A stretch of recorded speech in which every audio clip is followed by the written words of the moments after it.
Live जा रहे हैं। नमस्कार, मैं शैलेंद्र तिवारी। आप देख रहे हैं इस समय पत्रिका की नोट सैलून।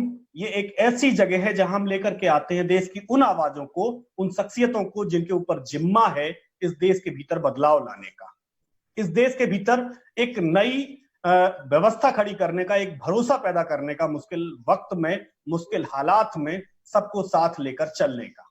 आज भी हम एक ऐसी ही शख्सियत को लेकर के आए हैं। नाम है जगदीप धनखड़ जी, पश्चिम बंगाल के गवर्नर हैं। बहुत बहुत स्वागत है धनखड़ साहब आपका पत्रिका की नोट सैलून में। नमस्कार शैलेंद्र जी, नमस्कार।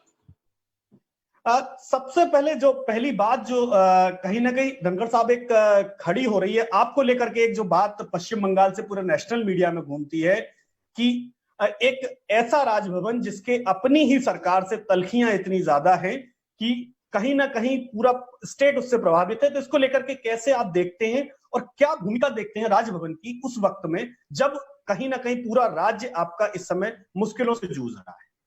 शैलेंद्र जी, सबसे पहले तो राजस्थान पत्रिका के कार्यक्रम में सम्मिलित होकर मैं अभिभूत हूँ। राजस्थान पत्रिका से लगाव मेरा पुलिस जी के समय से था। उन्होंने मुझे आशीर्वाद भी दिया और मार्गदर्शन भी किया। ये मेरे लिए बहुत महत्वपूर्ण मौका है। पश्चिम बंगाल देश का वो भाग है जहां आर्किटेक्चर, कल्चर, हेरिटेज शायद दुनिया में ऐसी और कहीं नहीं है। It has most loving people. इस प्रांत का आजादी के बाद जन्मा हुआ पहला व्यक्ति राज्यपाल बने, यह सौभाग्य मुझे प्राप्त हुआ है और मैं इसको बहुत महत्वपूर्ण कदम मेरे जीवन में मान रहा हूँ। राज्यपाल की हैसियत से जो मेरा रोल है, जो मेरा कार्य है, वो भारत के संविधान ने शैलेंद्र जी तय कर रखा है। आर्टिकल 159 में साफ लिखा हुआ है राज्यपाल को क्या करना है, राज्यपाल की क्या शपथ है। मेरी शपथ है I will defend, protect, preserve Indian constitution. शपथ का पहला हिस्सा है।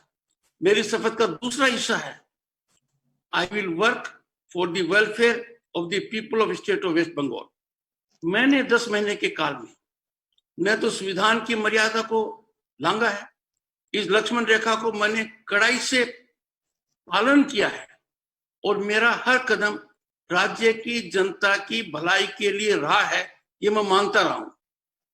पर अपने देश में एक विचित्र स्थिति है जिसका शिकार मैं ही नहीं, कोई भी राज्यपाल बन सकता है। जब केंद्र में एक दल की पार्टी है, सरकार है, और राज्य में दूसरी पार्टी की सरकार है, तो राज्यपाल को सबसे पहले शक की नजर से देखा जाता है। यह माना जाता है कि यह राज्यपाल निष्पक्ष होगा ही नहीं, यह मर्यादित काम करेगा ही नहीं, यह राज्यपाल जरूर कोई एजेंडा लेकर आया है, यह तो केंद्र का एक सिपहसालार है। मैंने बड़ा प्रयास किया कि मैं सबकी राय लेता हूं, हर किसी की बात जानने की कोशिश करता हूं, पर मेरा कमांड सिर्फ भारत के संविधान से आता है। मेरा कमांड न तो ममता जी के यहां से आ सकता है, न केंद्र के किसी भी पद पर बैठे व्यक्ति से आ सकता है। ये मैंने लगातार प्रयास किया है कि इसके अंदर मैं कोई कोताही नहीं करूंगा।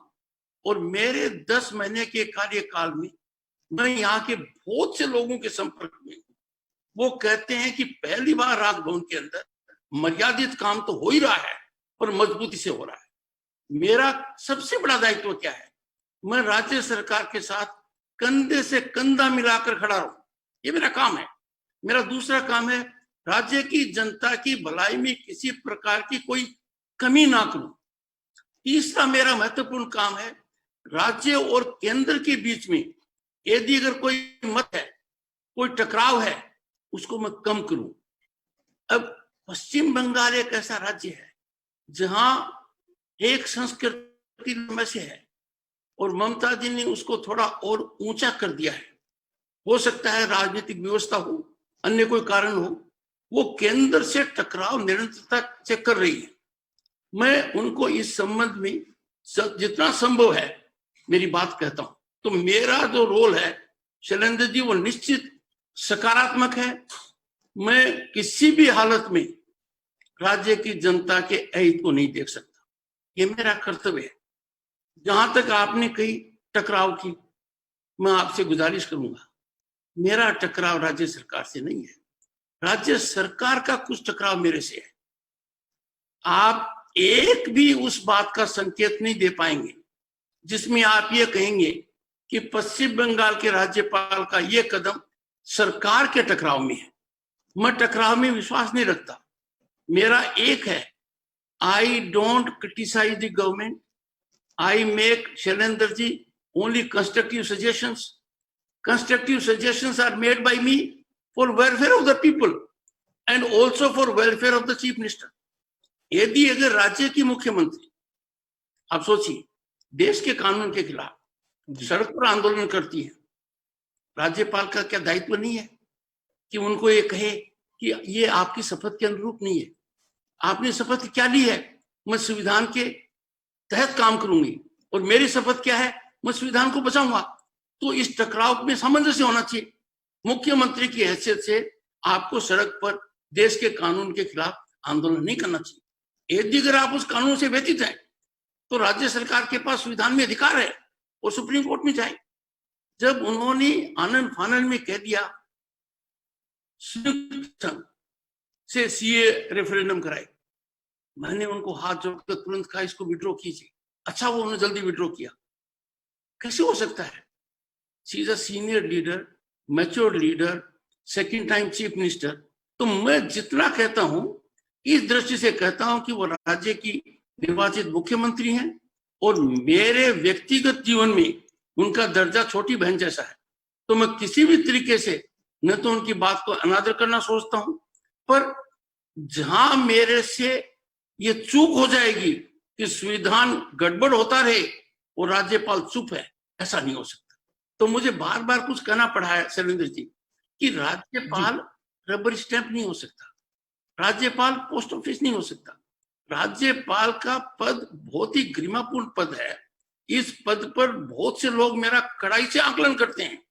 वो ये कहते हैं, सोचते हैं कि क्या वकालत के पेशे से आया हुआ ये व्यक्ति कहीं राजभवन को राजनीति का अखाड़ा तो नहीं बन रहा है. मैं आपको बता सकता हूं, राज्य की हर राजनीतिक दल से मेरा जीवंत लगाव है. कम्युनिस्ट पार्टी के नेता यहाँ बहुत परिपक्व है. विमान बाबू से लेकर विधानसभा में उनके नेतृत्व को लेकर, उनकी पार्टी के अध्यक्ष से लेकर विकास भट्टाचार्य जैसे व्यक्ति से लेकर मेरा लगातार मिलना रहता है, बातचीत करना रहता है. कांग्रेस पार्टी के प्रतिपक्ष के नेता हैं मैंने साहब, अब अब्दुल मैंने, मेरा लगाव रहता है. मैं संपर्क में हूं. मैं उतना ही संपर्क भारतीय जनता पार्टी और टीएमसी के नेताओं से भी करता हूं. टीएमसी के अधिकांश सांसदों से मेरे व्यक्तिगत संबंध है. वो जब मेरी व्यथा मेरे को कहते हैं तो मुझे थोड़ी शैलेंद्र से पीड़ा होती है. वो कहते हैं, राज्यपाल जी, राजनीतिक कारणों से हमारा ट्विटर हैंडल तो कोई और हैंडल कर रहा है, तो आपके विरुद्ध कुछ लिखा जाए, आप व्यक्तिगत मत लीजिए. मैं इसको पचा रहा हूं. कितनी परिस्थिति आ जाए मैं नाम नहीं बताने वाला हूं, पर मुझे इसे दुख होता है कि पश्चिम बंगाल जैसा राज्य, जो देश का एक बड़ा राज्य है, जिस राज्य ने देश को दिशा दी है, आप अगर जेल में जाएंगे, जहां मैं 10 मार्च को गया था, सबसे ज्यादा कैदी पश्चिम बंगाल से आए थे.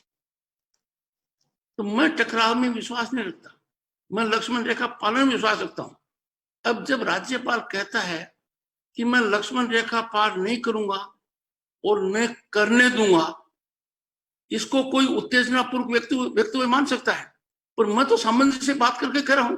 खुद भी नहीं करूंगा और हाथ जोड़कर कहूंगा आप भी मत कीजिए. लेकिन गवर्नर साहब, एक जो सबसे बड़ी दिक्कत आ रही है कि आप दोनों के बीच में जिस तरह का संवाद है कि आप एक चिट्ठी लिखते हैं, एक पन्ने की, वो 7 पन्ने का जवाब देती हैं. आप ट्वीट करते हैं, उनके मंत्री पब्लिक में आकर के जवाब देते हैं उन ट्वीट का. लेकिन कभी ये ऐसा क्यों नहीं होता कि दोनों बैठ करके इस पर बात करें और इस पर ये रास्ता निकाले कि आखिर राजभवन अपनी सरकार को कैसे चलाएगा? शैलेंद्र जी, राज्य का प्रथम सेवक होने के नाते मेरा सबसे बड़ा दायित्व है कि मैं सबसे बड़ा दिल रखूं. मैं कल के घटनाक्रम कोई दिन बैगेज लेकर आगे चलूंगा तो आगे मैं सकारात्मक रवैया नहीं कर सकूंगा. आप सिर्फ इतना मानिए, मैं ज्यादा नहीं कहूंगा. मैंने माननीय मुख्यमंत्री से संवाद स्थापित करने के लिए कोई कसर बाकी नहीं रखी है. और एक बार मुझे सार्वजनिक तौर पर यह कहना पड़ा, उनके समय पर, उनकी तारीख पर, उनके स्थान पर मैं उनसे मिलना चाहता हूं। पर अब हालात के अंदर कुछ बर्फ पिघल रही है, अब हमारा सामंजस्य बैठ रहा है, तो मैं इस पृष्ठभूमि में ज्यादा नहीं जाना चाहता। क्यों? हमारा काम पोस्टमार्टम नहीं करना है, हमारा काम करना है राज्य की जनता को कैसे ज्यादा जाए। जब यहाँ पर कोविड के दौरान सेंट्रल कमेटी आई, हमारा राज्य पहला राज्य था जिसने विरोध किया। राजस्थान में भी आई थी, अन्य प्रांतों में गई थी, पर कितना बदलाव आया। जब अम्फान के बाद केंद्रीय टोली आई, राज्य सरकार के रूप में बदलाव आया। तो राज्य सरकार का वो टकराव नजर नहीं आता है, मुझे बदलाव नजर आता है। I will see only positivity. जो चीज अच्छी हो रही है उसी को आगे ले जाना है। और मुझे बड़ा अच्छा लगा कि माननीय प्रधानमंत्री जी के साथ माननीय मुख्यमंत्री जी और मैं भी साथ था, हमने एरियल सर्वे किया। These are positive changes. मेरा निश्चित मानना है राज्य और केंद्र का टकराव होता है, यह राज्यपाल के लिए सबसे पीड़ा का विषय है। और इससे भी ज्यादा पीड़ा का विषय यह है कि इस टकराव में पिसता कौन है? आम नागरिक। एक छोटा सा उदाहरण दूंगा। पूरे देश के किसानों को, और मैं किसान परिवार से आता हूं, पूरे देश के किसानों को पीएम किसान के तहत एक लाभ मिल रहा है। अब तक ये लाभ 10,000 रुपये प्रति किसान हो चुका है। पश्चिम बंगाल में 70 लाख किसान हैं, उनको यदि लाभ मिलता तो शैलेंद्र जी 7,000 करोड़ का लाभ मिलता। ये 7,000 करोड़ का लाभ क्यों नहीं मिला? केंद्र और राज्य का टकराव। Now this can't be good governance. केंद्र को सिर्फ राज्य के द्वारा जानकारी देनी थी, राज्य का इसमें एक पैसा नहीं है, और पैसा डायरेक्टली ट्रांसफर होता है। तो क्या राज्यपाल की पीड़ा जायज नहीं है? क्या राज्यपाल सरकार पर दबाव नहीं डालेगा कि आप किसान 70 लाख किसानों को 7,000 करोड़ का लाभ मिलना था, पूरे देश में किसानों को मिल रहा है, हमारे किसानों को नहीं मिल रहा है। मैं प्रयासरत हूं और मुझे निश्चित लगता है कि ममता जी से खुलकर खुले दिल से मेरी एक बार बात हो जाएगी। She will be the first person कि किसान को अपना हक दिलाएगी। उनको तो कुछ नहीं करा है। वो कहते हैं न हींग लगे न फिटकड़ी, रंग चोखो आवे। तो ये रंग इतना चोखा आ रहा है कि किसानों को 7,000 करोड़ रुपए मिले। ऐसी बहुत सी बातें जो हमें टकराव में ले रही है। कोविड आया, अब हमारा राज्य एक भयानक संकट में है। कोविड की मार को हम बर्दाश्त कर रहे हैं, तूफान की मार को हम बर्दाश्त कर रहे हैं, और माइग्रेंट लेबर्स का भी कर रहे हैं। कोई प्रांत ऐसा नहीं है जो पश्चिम बंगाल जैसी चुनौतीपूर्ण हालात को फेस कर रहा हो।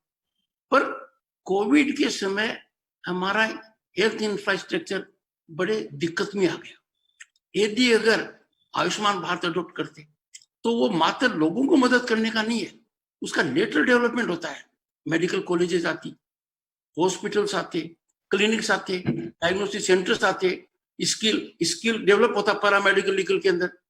तो ये सब करने का लिए मेरा दृष्टिकोण है कि मैं सकारात्मक सुझाव निश्चित रूप से सरकार को दूं। बिल्कुल सही बात कर रहे हैं जी। गिरिराज जी जुड़ गए हमारे साथ। जी गिरिराज जी हमारे वरिष्ठ सहयोगी हैं, गिरिराज शर्मा जी। जी गिरिराज जी नमस्कार सर। नमस्कार। हाँ, तकनीकी खराबी से मैं थोड़ा देर से जुड़ पाया, लेकिन मैं आपको सुन रहा था। आपने बहुत अच्छी बात कही कि केंद्र और राज्य के बीच समन्वय होना चाहिए, और आप उसके लिए कोशिश भी कर रहे हैं। लेकिन हम अगर राज्य की ही बात करें तो राज्य में राजभवन और राज्य सरकार दोनों के बीच के जो विवाद की शुरुआत है, वो शुरुआत तो वहीं से हुई थी सर, जब आपने जिलों में जाकर के अधिकारियों की बैठक लेना शुरू की थी। सिलीगुड़ी में भी हालांकि आपने इस तरह की एक बैठक बुलाई थी, हालांकि उसमें अधिकारी आए नहीं थे। और इसी घटना के बाद ममता सरकार ने ये बहुत खुले तौर पे आरोप लगाया था आप पर कि भाजपा आपके जरिए एक समानांतर सरकार चलाने की कोशिश कर रही है। तो ये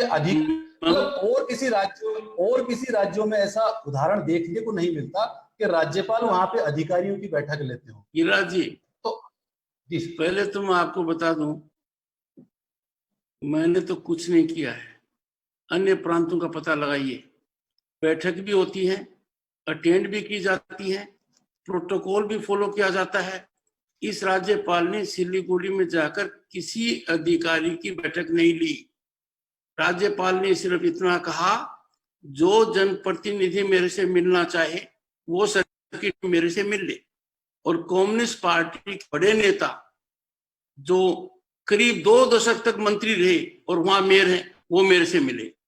मैं पीछे गिरिराज जी नहीं देखना चाहता, क्योंकि इस काली सुरंग में मुझे कुछ रोशनी नजर आई है। पर आज तक इस राज्यपाल को किसी भी दौरे पर किसी भी जिलाधीश और एसपी ने ग्रीट नहीं किया है, और मैंने कोई बैठक आज तक नहीं ली है। और मैंने वो भी बर्दाश्त किया है जब मेरे को लिखित में जिलाधीश ने कह दिया कि आपसे वही लोग मिल सकते हैं जिनकी स्वीकृति राज्य सरकार देगी, लिखित में। नंबर 1। नंबर 2, क्योंकि गिरिराज जी जैसे अनुभवी विवादी ने प्रश्न उठाया है, विधानसभा में मेरा प्रथम वक्तव्य हुआ, my very first. Sir, it was blacked out. आप कल्पना नहीं कर सकते, विधानसभा की प्रोसीडिंग्स लाइव होती हैं, मेरे उसको ब्लैकआउट किया। पर गिरिराज जी, मैं अनुरोध करूंगा, हमारा प्रदेश संकट से गुजर रहा है, मैं कितना भी दबकर चाहता हूं सहयोग का वातावरण उभरे, मैं चाहता हूं पीछे की बातों को भूलें, पर मैं आपको ये कहूंगा, मेरे को कड़ाई से जज कीजिए और एक ठोस बात बताइए कि पश्चिम बंगाल के राज्यपाल ने क्या संविधान की मर्यादा को लांघा है? क्या राजभवन में कोई राजनीतिकरण किया है? क्या उनका कोई ऐसा राजनीतिक कदम है जिसको कहा जाए कि एक पार्टी के पक्ष में है? जैसे मैं कलकत्ता यूनिवर्सिटी जैसी अच्छी यूनिवर्सिटी में जाऊं, क्या वाइस चांसलर का दरवाजा लॉक होना चाहिए? क्या राज्यपाल राज्य में विधानसभा में जाए, स्पीकर को कहकर जाए, लिखित में सूचना देकर जाए और विधानसभा के ताले लगे मिले?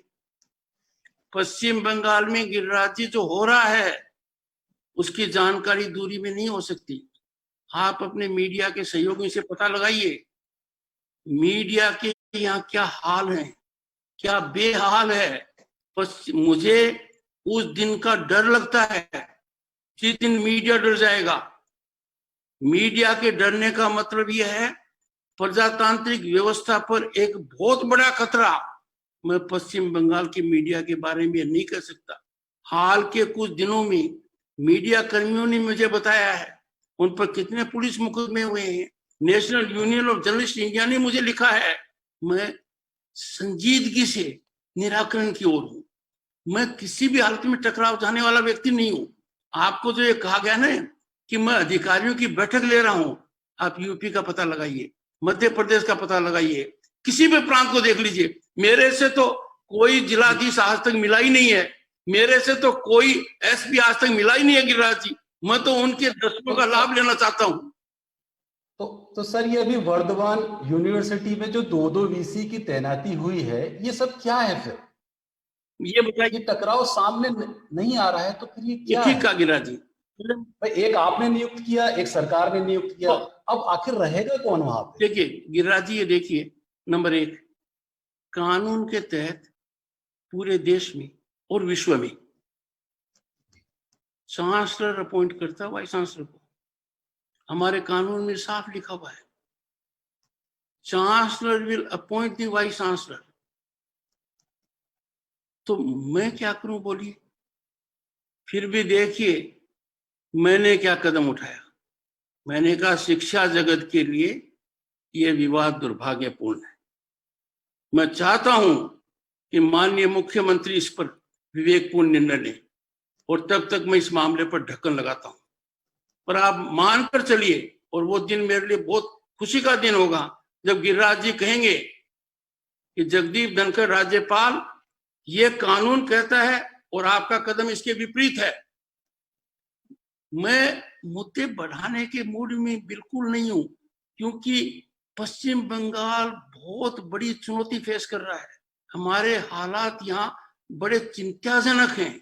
हमारे रिलीफ के कलकत्ता ने वो 10 दिन देखे हैं जो कलकत्ता ने अपने इतिहास में नहीं देखे हैं।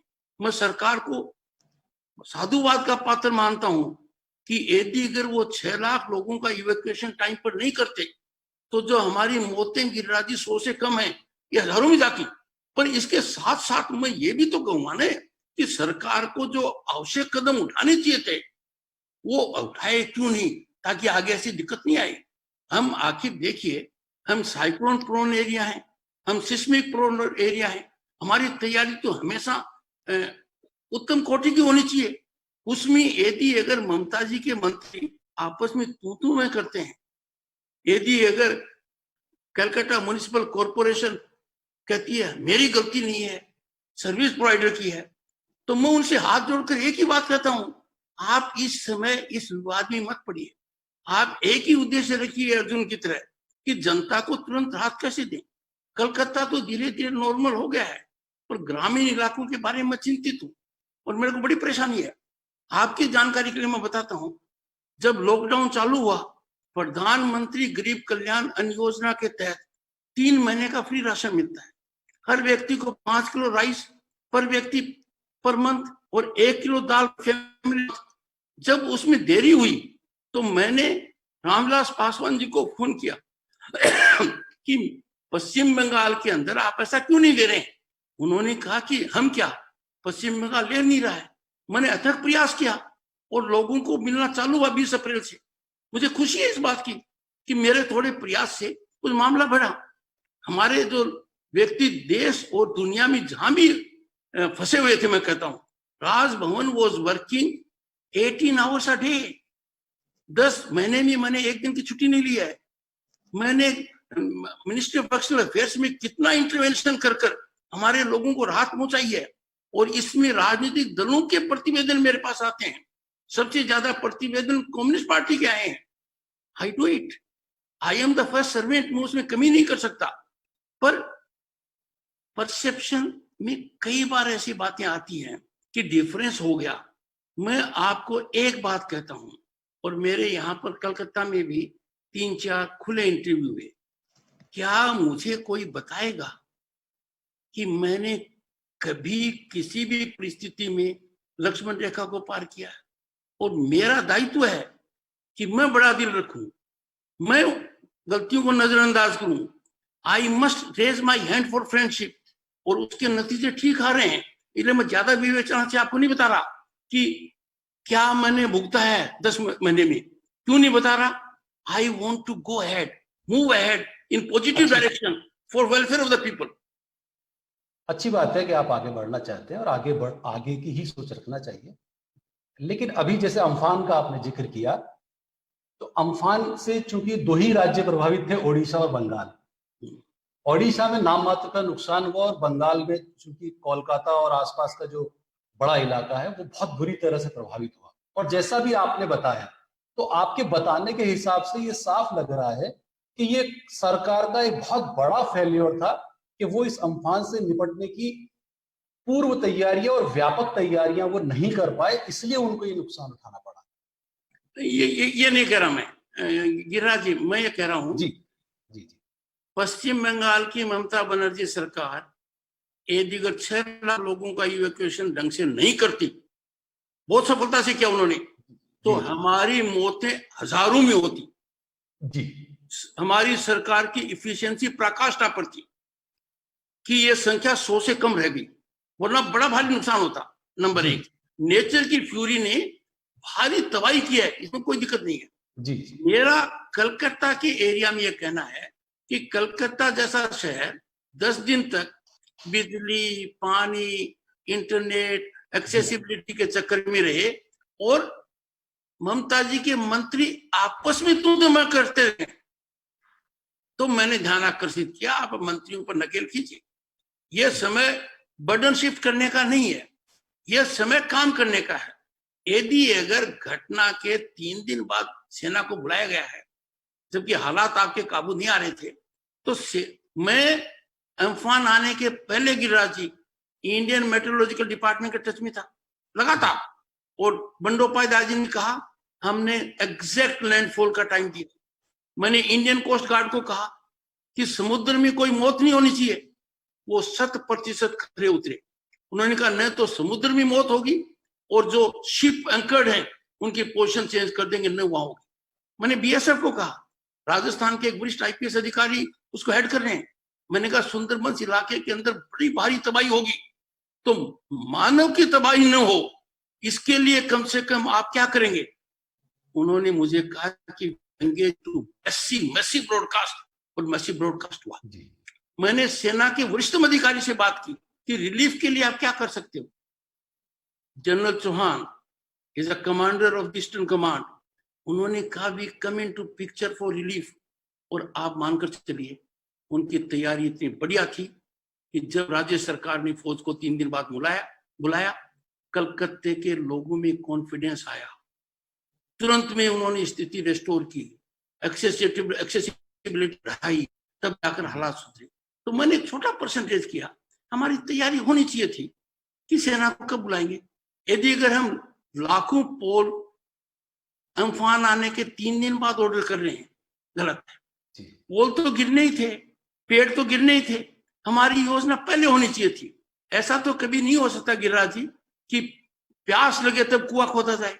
तो ये साधारण बातें उठाना इसलिए जरूरी है कि पश्चिम बंगाल के विशेष हालत को समझने के लिए पश्चिम बंगाल का आपको काफी समय बिताना पड़ेगा यहाँ। लेकिन ये है कि अम्फान के दौरान राजभवन की जो भूमिका रही उसने अलर्ट कर दिया और काफी बड़ा नुकसान हो सकता था जो बच गया। अच्छा, अभी हाल ही में आपने ये भी कहा है कि साहब सरकार ने जो है कोरोना के 40,000 टेस्ट की रिपोर्ट रोक के रखी और जानबूझकर रोक के रखी ताकि कोरोना के असली आंकड़े छुपाए जा सके। क्या सच में इतना बुरा हाल है क्या बंगाल में? गिरिराज जी, मैंने क्यों कहा, सबसे पहले तो कोरोना सेकुलर है, नॉन डिस्क्रिमिनेटरी है, किसी भी आइडियोलॉजी से नहीं जुड़ा हुआ है, इसको निमंत्रण किसी ने नहीं दिया है। वो एक आपदा है।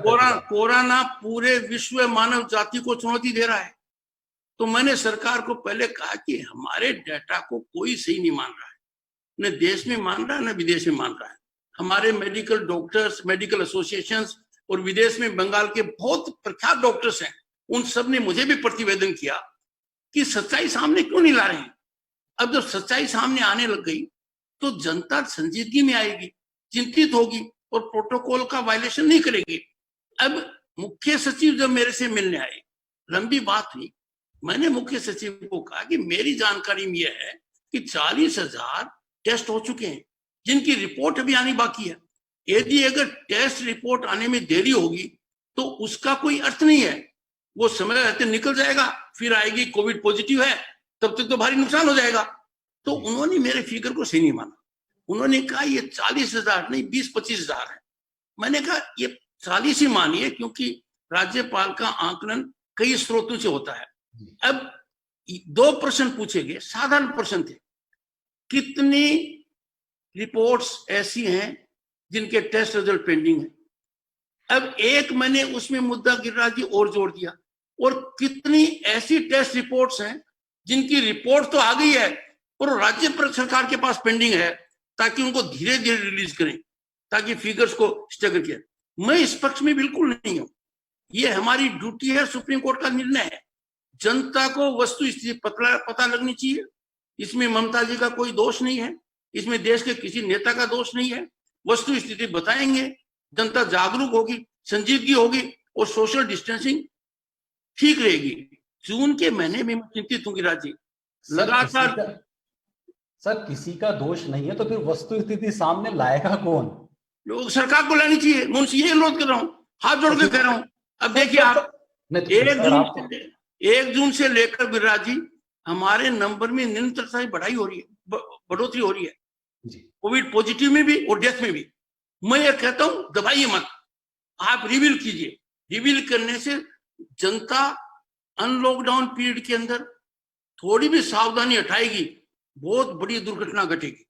जनता सोच रही है फिगर यहाँ कुछ कंट्रोल में है, तो उनको अननेसेसरी कॉन्फिडेंस आ जाता है। वो कॉन्फिडेंस बड़ा भयानक है। यदि कॉन्फिडेंस आते समय आपका धरातल नीचे से खिसका हुआ है तो उसके क्या दूरगामी दुष्परिणाम हो सकते हैं, मेरे से ज्यादा आप जानते हैं, अनुभवी व्यक्ति हैं। तो मैं सरकार को आगाह करता हूँ, मेरा जितना सरकार के प्रति कहना है वो सिर्फ एक ही बात है, one, my duty, and secondly मैं नहीं कहूंगा तो जनता का भारी नुकसान होगा। माइग्रेंट लेबर के लिए क्यों मैंने गुजारिश की? मैंने कहा सबसे पहले माइग्रेंट लेबर का मनोबल नहीं तोड़ सकते, वो हमारे सन डॉटर्स हैं। माइग्रेंट लेबर वो हैं जो यहाँ आजीविका का साधन नहीं था इसलिए बाहर गए थे। ऐसे संकट की घड़ी में वो अपने परिजनों से मिलने आएंगे, स्वाभाविक है। आए तो हम उनको नहीं कह सकते यू आर कोविड कैरियर्स, हम नहीं कर सकते, हम आपको मैनेज नहीं कर सकते। हमें कोशिश करनी चाहिए, सामंजस्य बैठाएं, एनजीओ का इन्वॉल्वमेंट करें। जब टाइम्स नाउ ग्रुप ने एक अभियान छेड़ा, India for Bengal, I gave a passionate message. मैंने कहा जो भी बंगाल के हित को देखता है, जो भी बंगाली है, नॉन बंगाली है, आज के दिन हमें बड़ी भारी आवश्यकता है, हमारी मदद कीजिए। और वो दिन दूर नहीं है कि मदद के बाद जो आज इंडिया फॉर बंगाल है, Bengal will be for India. मैं कहता हूं Bengal has enormous potential, it has absolutely, और यहाँ किसी चीज की कोई कमी नहीं है। कुछ चीजें ऐसी समय के साथ विकृत होगी जिनको रास्ते पर लाने के लिए राज्यपाल का उत्तरदायित्व भी है। यदि अगर राजभवन में बैठकर मैं ये व्यवस्था नहीं करूंगा कि राज्य में चुनाव बिना हिंसा के होंगे, तो मैं मेरे काम का निर्वहन नहीं कर रहा। मैं राजभवन में बैठकर दृढ़ता से यदि नहीं कहूंगा कि पुलिस और प्रशासन को नॉन पॉलिटिकल होना चाहिए, पुलिस और प्रशासन का किसी राजनीतिक दल के साथ इतना जुड़ाव हो जाए कि वो उस राजनीतिक दल के सिपहसालार हो जाएं, कार्यकर्ता हो जाएं, ये बर्दाश्त के लायक नहीं है। यदि अगर आप प्रतिपक्ष के सभी सांसदों के ऊपर मुकदमे रख देंगे, आप कोविड के दौरान प्रतिपक्ष की पॉलिटिकल एक्टिविटी को क्वारंटीन कर देंगे और अपने दल के लोगों को खुला छोड़ देंगे, राज्यपाल तो बर्दाश्त नहीं कर सकता। मुझे सरकार का ध्यान आकर्षित करना पड़ेगा, मुझे पूछना पड़ेगा कि सत्ता दल के किसी भी व्यक्ति पर कोई मुकदमा नहीं होता, एक विशेष वर्ग पर किसी प्रकार का कोई मुकदमा नहीं होता, तो कानून में तो ऐसी कोई इम्यूनिटी है ही नहीं। तो कानूनी इम्यूनिटी नहीं है तो मुझे आग्रहपूर्वक कहना पड़ेगा, और गिरिराज जी आग्रह को कई बार दृढ़तापूर्वक भी करना पड़ता है। गवर्नर साहब, यही मैं दृढ़तापूर्वक जो आप बात कर रहे हैं मैं वही समझना चाह रहा हूं। आप कोविड को लेकर के एक ट्वीट करते हैं, आप कहते हैं कि बंगाल की स्थिति ये है, राजभवन से ट्वीट किया जाता है, उसका जवाब बंगाल सरकार के मंत्री पब्लिक में आकर के कहते हैं कि पहले गुजरात देखना चाहिए, गुजरात की हालत क्या है, उसके बाद बंगाल पे बात करें, बंगाल बेहतर है। तो यहाँ दृढ़ता कहां बची कि गवर्नर अगर कोई बात कह रहा है और उसको उसकी ही सरकार के गवर्नर को ही रिपोर्ट करती है किसी भी स्टेट की सरकार, वो सरकार का मंत्री गवर्नर पर जवाब दे रहा है पब्लिक में जाकर के और गवर्नर की बात को चैलेंज कर रहा है, तो यहाँ फिर गवर्नर की जिम्मेदारी क्या हो जाती है? क्या वो मंत्री के खिलाफ एक्शन की बात क्यों नहीं करता है? शैलेंद्र जी, 40 साल से ज्यादा वकालत का अनुभव बर्दाश्त करने में गुजरा, 30 साल का सीनियर एडवोकेट होने के नाते वो बर्दाश्त लेवल और बढ़ गया। पश्चिम बंगाल में मेरा बर्दाश्त लेवल अब और ऊपर हो गया है। मैं अब उसी बात का संज्ञान लेता हूं जो माननीय मुख्यमंत्री कहती है। ये मैंने सार्वजनिक रूप से एक प्रेस मीट में कहा है। क्यों?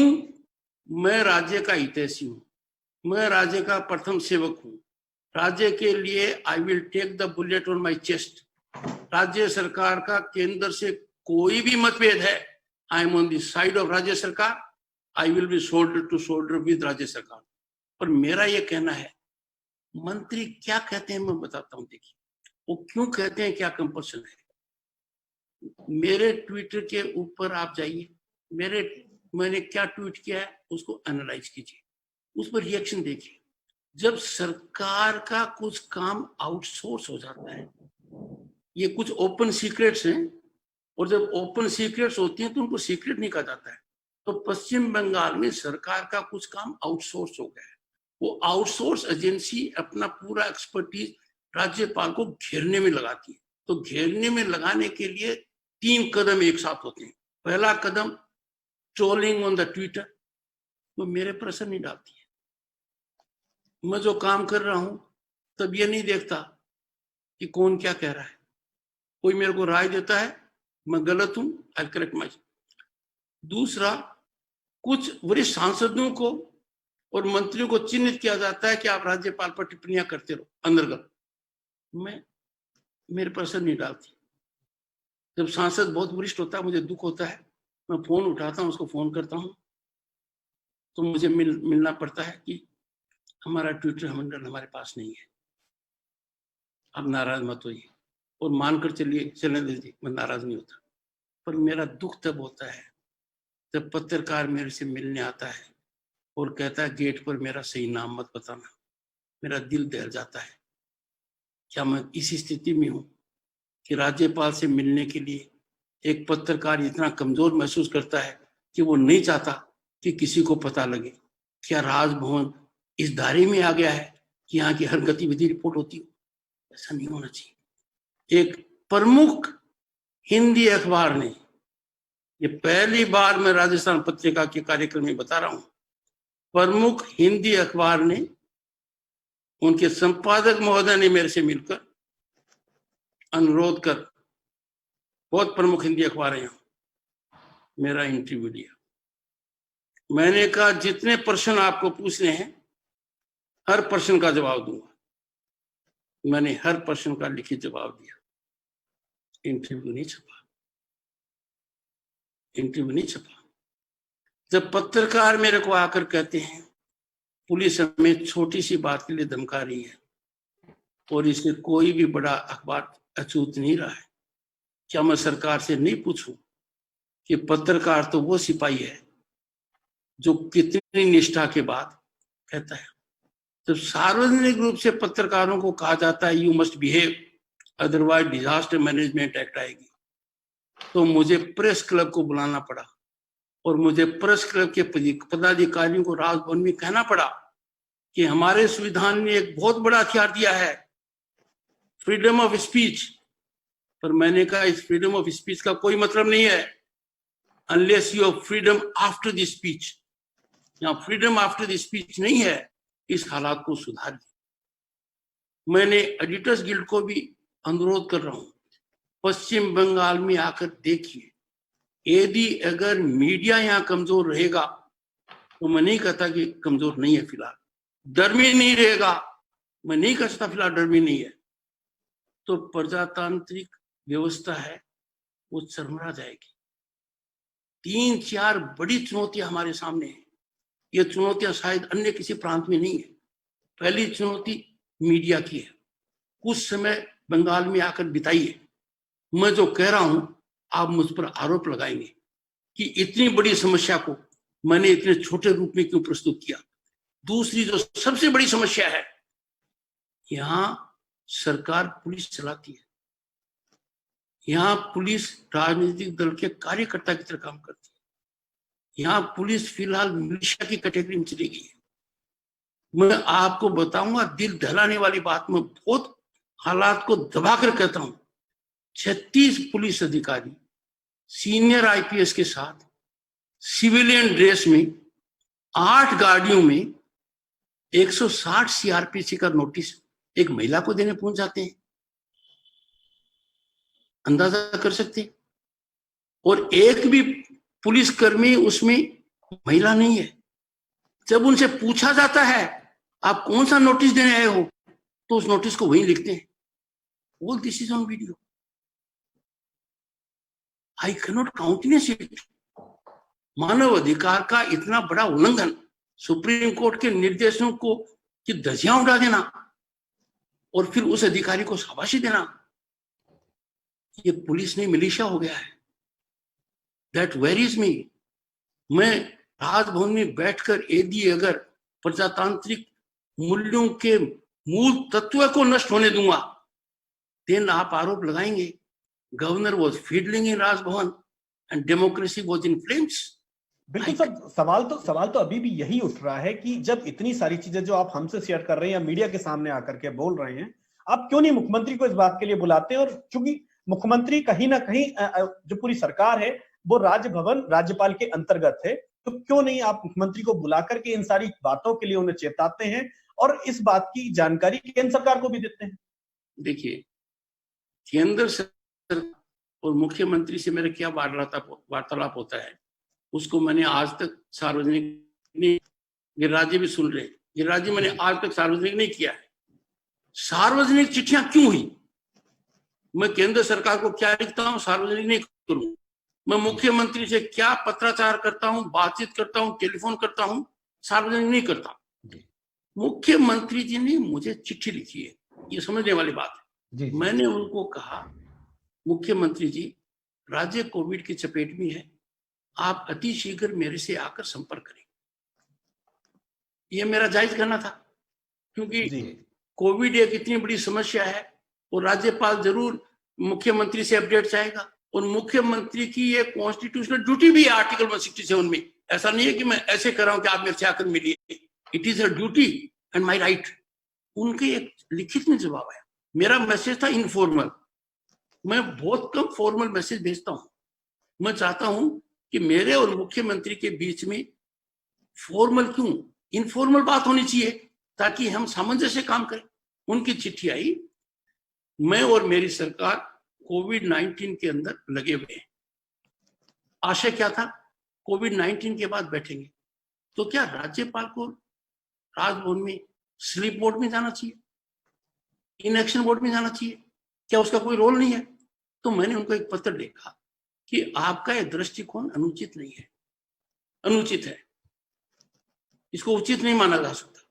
मेरा एक दायित्व है, मेरे को जानकारी होनी चाहिए, मैं बराबर का भागीदार हूं, आप पर रिस्पॉन्सिबिलिटी ज्यादा है, आप इलेक्टेड एग्जीक्यूटिव है लोग, पर मैं भी मर्यादित तरीके से अपना योगदान करना चाहता हूं। अचानक उनकी एक लंबी चिट्ठी आई।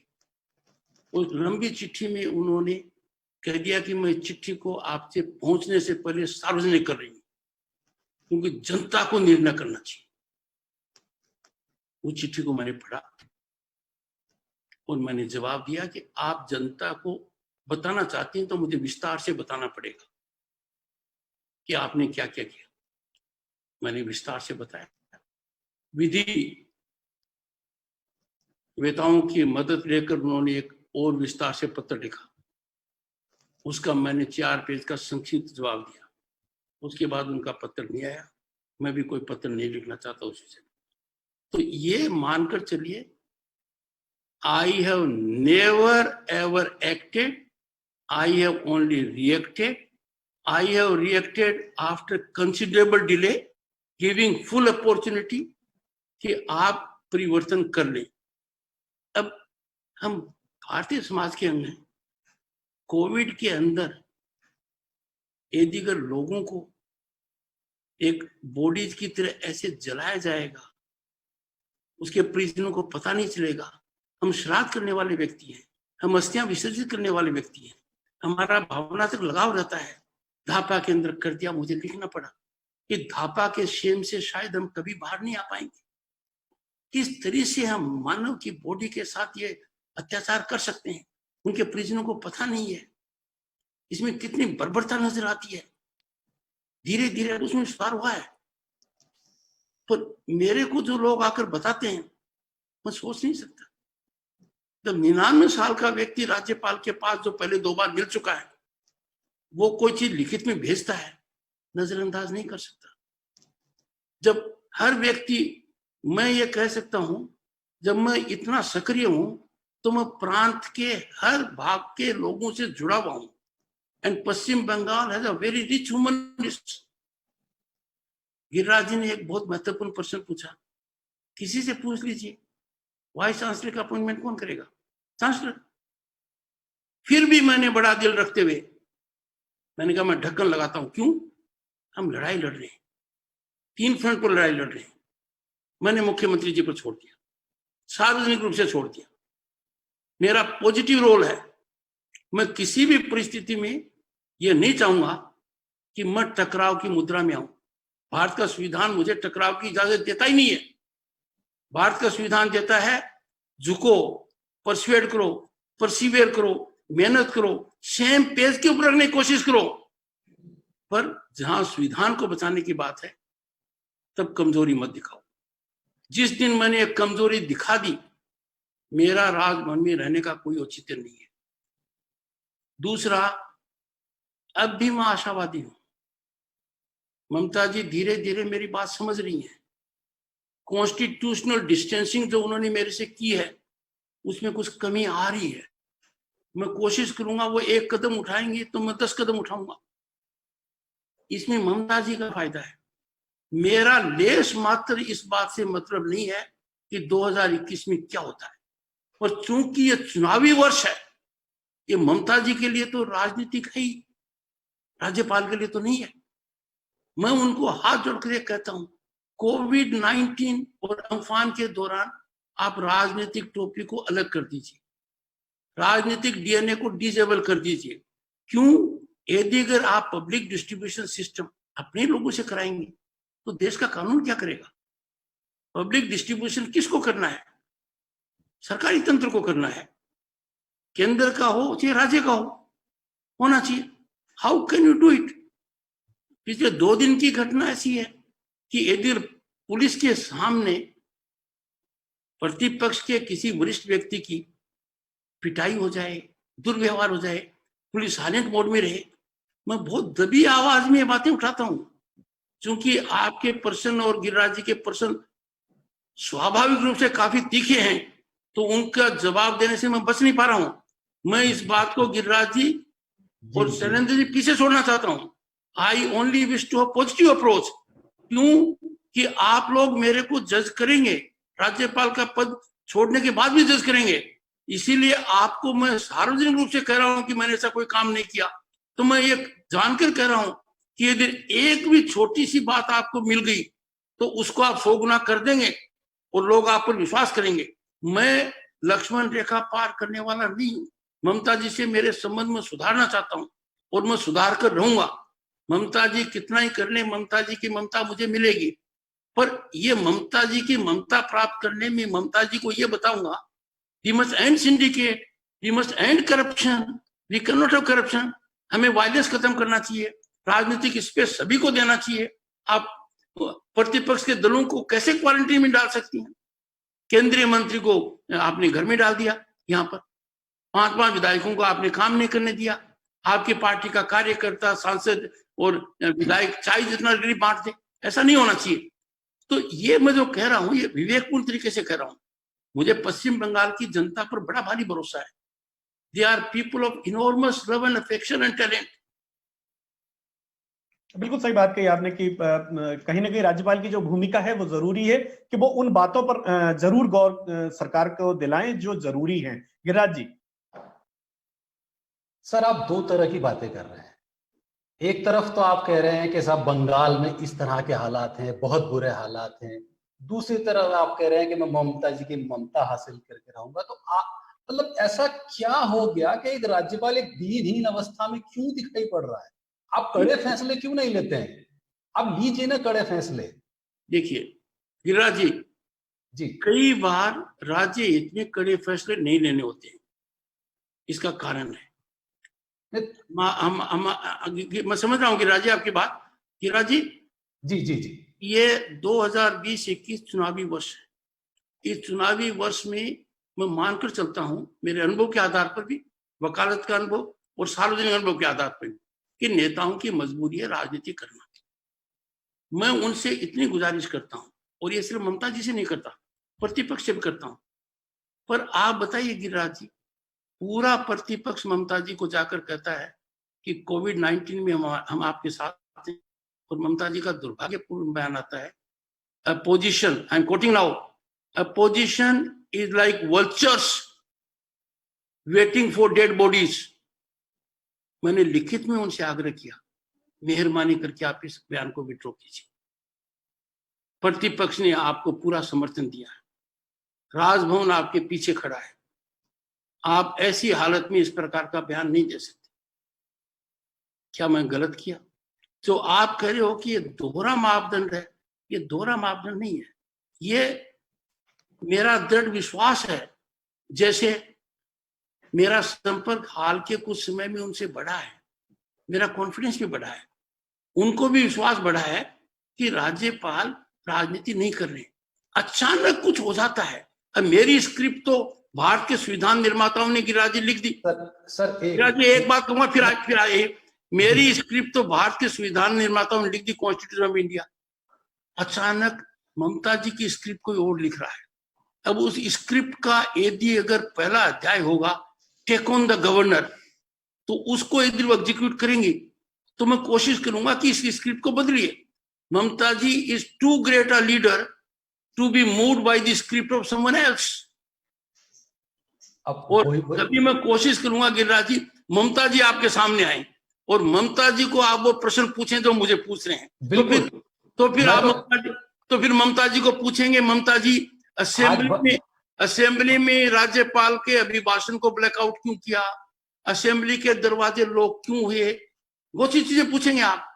मैं बिल्कुल पूछूंगा, और ये अभी बंगाल के लोग भी देख रहे होंगे, बंगाल सरकार से भी लोग देख रहे होंगे, और ममता जी खुद भी अगर देख रही है इस कार्यक्रम को, तो बिल्कुल मैं उनसे गुजारिश करूंगा कि आप भी इस कीनोट का एक हिस्सा बनिए। लेकिन सर, इस कीनोट में आपने जिस तरह का एक दृश्य दिखाया, बंगाल के जो हालात आपने बयान किए, उस हिसाब से आपने जो अपनी अवस्था बयान की, उस हिसाब से तो आप बंगाल का चीरहरण आप बैठे बैठे देख रहे हैं, तो फिर ऐसा ही चलता रहेगा। ऐसा नहीं चलेगा गिरिराज जी, मैं आपको कह सकता हूं। भाई आपने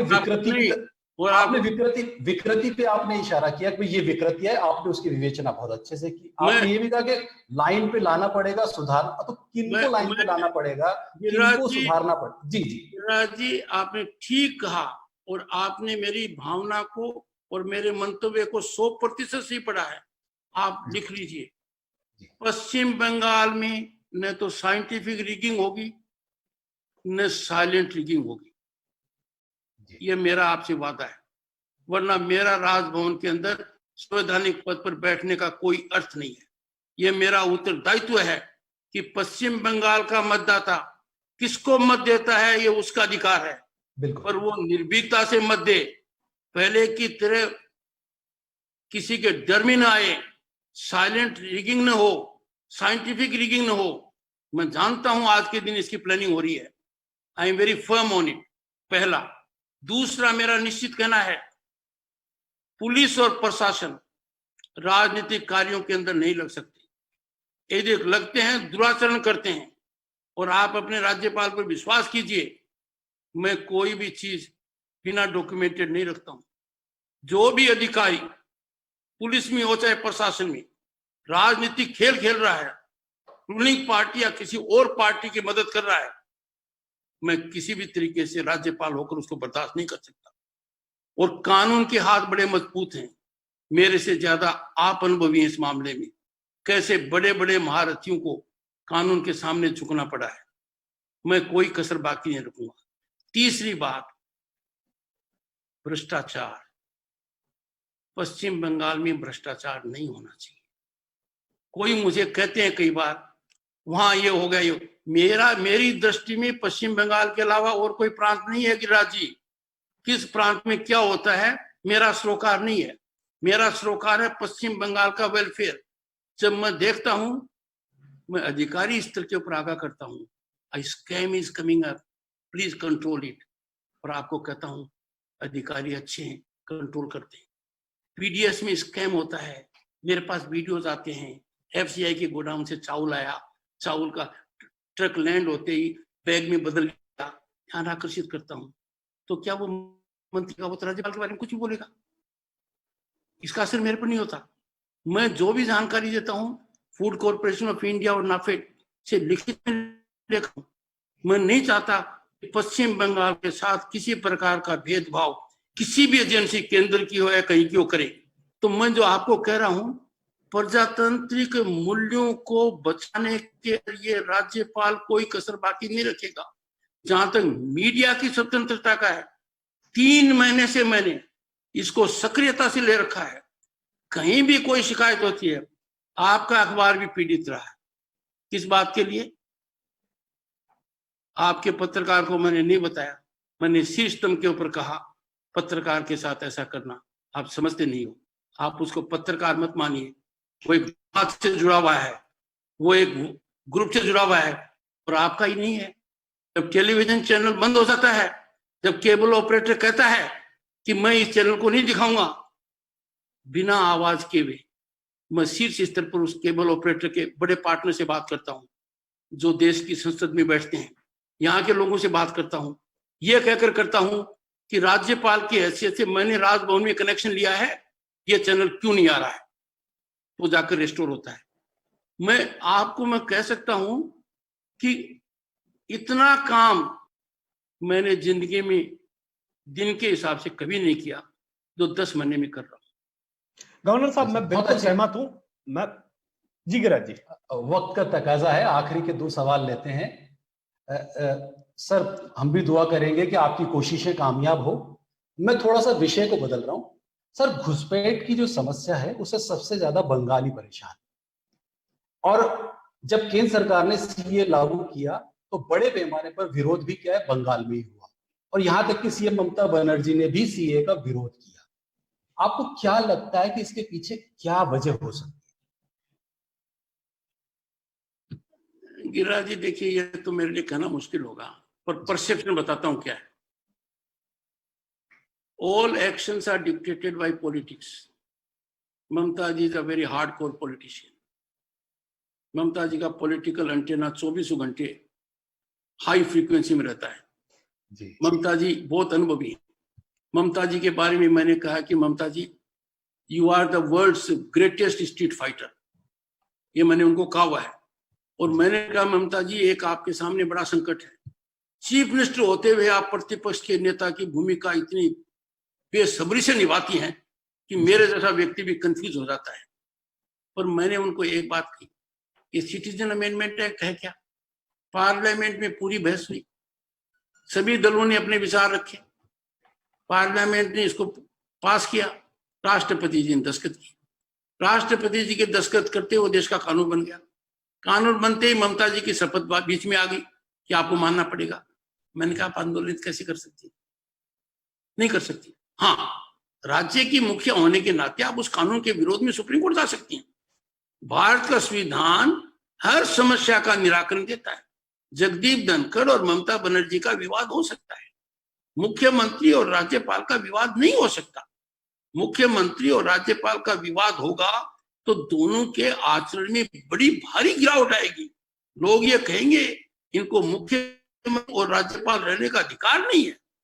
वो किस बात का टकराव कर रहे हैं, उनका एरिया अलग अलग है। अब मैंने मुख्यमंत्री जी को बहुत कह दिया है, एक उनसे मेरी अच्छी मुलाकात हो जाएगी तो मैं समझता हूं जो पानी सिर के ऊपर से जा रहा है वो धरातल पर आ जाएगा, और उसमें मेरे से ज्यादा ममता जी का हित है। क्योंकि ममता जी को इसलिए समझना पड़ेगा कि मैं किसी भी स्थिति में, गिरिराज जी आपके चैनल पर कह रहा हूं, किसी भी दबाव में कभी वो निर्णय नहीं लूंगा जो भारत के संविधान की परिधि में नहीं आता हूं। लोग ये तय कर सकते हैं मैं राज्यपाल रहूं या नहीं रहूं, पर कोई ये तय नहीं कर सकता कि मेरा निर्णय क्या हो। निर्णय मेरा होगा, निर्णय संविधान के अनुरूप होगा, निर्णय मेरे कॉन्शियस का होगा, और जिसके खिलाफ निर्णय होगा उसे चर्चा के बाद होगा। चलिए हम भी दुआ करेंगे बहुत जल्द ममता जी से आपकी मुलाकात हो। गिरिराज जी, जाते जाते एक सवाल मैं जरूर गवर्नर साहब से करना चाहूंगा। गवर्नर साहब, आप आखिरी सवाल है शो का, क्योंकि समय की एक अपनी सीमा है। जाते जाते कि आपने कहा कि पश्चिम बंगाल में बहुत ज्यादा भ्रष्टाचार है, चीजें सारी आपने अपनी सरकार की कमियां उजागर की, और सबसे बड़ी परेशानी यही है कि आपकी सरकार की मुख्यमंत्री जो संवैधानिक तौर पर आपके अधीन है वो आपको रिपोर्ट नहीं कर रही है, फिर भी आप भरोसा कर रहे हैं कि वो आकर के आपके साथ बैठेंगी और समस्या का समाधान निकलेगा। मैं पूरे देश के हिसाब से, देश के गणतंत्र के हिसाब से ये जानना चाहता हूं कि ये जो राजभवन और सरकारों के बीच का टकराव है, इसको जाते जाते मैं आपसे समझना चाहता हूं, इनका रास्ता क्या है कि ये टकराव खत्म हो और एक देश और वो राज्य एक नई दिशा की ओर बढ़े। शैलेंद्र जी, पहले तो हाल के कुछ दिनों में बदलाव आया है और मेरी ममता जी से निरंतर वार्ता हो रही है और मेरे पत्रों का जवाब भी तुरंत आ रहा है। तो वो पहले की पृष्ठभूमि, that is old baggage, that should be dumped. और कहीं राज्यपाल और सरकार में क्या टकराव है ये मेरे उस दायरे में नहीं है। मेरा एक लक्ष्य है, एक उद्देश्य है कि मेरी सही दिशा को, सही सोच को, निष्कलंक डिसीजन मेकिंग प्रोसेस को ममता जी एक बार समझ लें। ममता जी को एक ही बार नजर आएगी कि राजभवन में there is a person who is her friend, who believes in her, और वो कोई भी अमर्यादित कार्य नहीं करेगा। मुझे अच्छी किरण एक दिखाई दे रही है रोशनी की, मैं उसको ज्यादा बढ़ाने में विश्वास रखता हूं। मैं टीका टिप्पणी से बिल्कुल दूर हटना चाहता हूं। ये राजनीतिक लोगों का काम है। राजनीतिक लोग राजनीति करते रहें, and that's their business, let them do it. But मैं राजनीति के अखाड़े में पक्षधर नहीं हूं। मुझे राजनीति के अखाड़े में पक्षधर बनाने की योजना मैं ममता जी को कहता हूं उसको त्याग दें। जो भी उनको राय दे रहा है, जहां भी उन्होंने काम आउटसोर्स कर रखा है, वो एडिगर ये उनको समझाने की कोशिश कर रहे हैं कि राजभवन में बैठे राजभवन से आप टकराव करेंगे तो इसमें आपका फायदा है। तो मैं उनसे इतना ही कह सकता हूं हाथ जोड़कर, ये गलतफहमी उनको अपने निर्णय में प्रभावित नहीं करना चाहिए। I wish Mamata ji as well as I wish everybody else. और मेरा कोई सरोकार नहीं है शैलेंद्र जी राज्य के अंदर 2021 में क्या होता है। ये मेरा सरोकार है, जनता को वादा है, जो भी हो पेटी से निकले, सही मत से निकले, निर्भीक मत से निकले, बिना किसी डर के निकले। और जो मत जाता है, जो मत देता है, मत देने की वजह से उसको कोई कष्ट नहीं हो, किसी प्रकार की रिगिंग नहीं हो, साइलेंट हो, चाहे साइंटिफिक हो। और इसके लिए मैं कटिबद्ध हूं। ये मेरा एजेंडा है। इस एजेंडा को यदि कोई ये माने कि एजेंडा किसी और के लिए है तो मैं भ्रम दूर करना चाहता हूं। ये एजेंडा भारत के कॉन्स्टिट्यूशन का है, भारत के कॉन्स्टिट्यूशन की मूल भावना है, ये भारत के कॉन्स्टिट्यूशन का हार्ट है। कि डेमोक्रेसी का कोई अर्थ नहीं है जब तक मतदाता फेयरलेस नहीं हो, फेयर माइंडेड नहीं हो, अपने निर्भीक तरीके से अपना मत दे, और मत देने की वजह से उसको कोई चिंता नहीं। बस ये मेरा कहना है। ये इतना सब कुछ होने के बाद भी आपने बहुत अच्छी बात कही कि रिश्तों पर जमी बर्फ पिघल रही है, लेकिन एक मुलाकात जरूरी है आपकी ममता जी के साथ, और ममता जी की ममता आपको मिले, ये हमारी दुआ है। जी शैलेंद्र जी।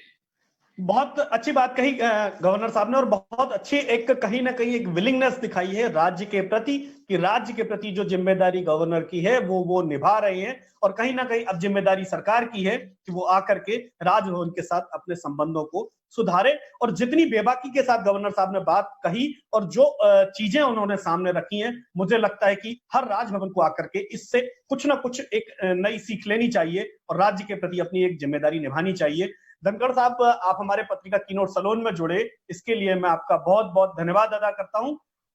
मैं गिरिराज जी का भी धन्यवाद करता हूं कि वो शो में शामिल हुए, और मैं अपने दर्शकों का भी धन्यवाद करता हूं कि वो इस शो में आए और हम एक नए मुद्दे पर बात की, और मुझे लगता है कि एक सार्थक चर्चा इस माध्यम से हुई। और हम उम्मीद करते हैं कि हम अगले शो में एक नई शख्सियत, नई वॉइस ऑफ नेशन के साथ मिलेंगे और एक बदलाव की बात करेंगे। बहुत बहुत धन्यवाद गवर्नर साहब। नमस्कार।